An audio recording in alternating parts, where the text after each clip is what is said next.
This Easter egg has apparently gone unnoticed in the 30 years since the game came out.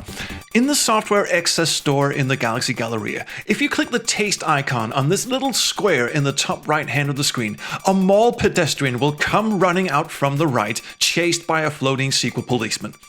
Now, you may recall in the past I showed you this Easter egg on the same screen where if you click the smell icon on this section of the screen, the narrator would say, "Ah, yeah." And if you then turned your back on the clerk, he would eventually flip you off. Now that Easter egg was found because not only did people wonder about the "ah yeah" line, which Gary Owens voiced, but also about the extra sprite of the clerk flipping the bird. The Easter egg was even removed from the CD-ROM version, but the sprite of the clerk remained.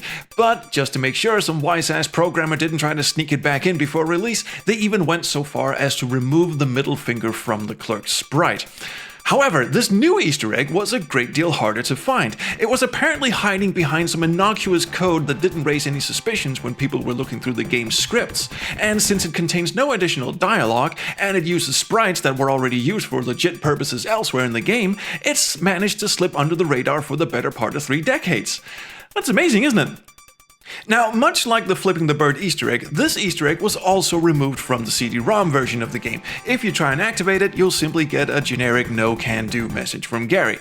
But Chris Benshuv has actually been a very thorough lad and checked multiple versions of Space Quest 4 to see which version it appears in, and these include pretty much any versions that the disc version is based on, including the 16-color EGA version and the Amiga version.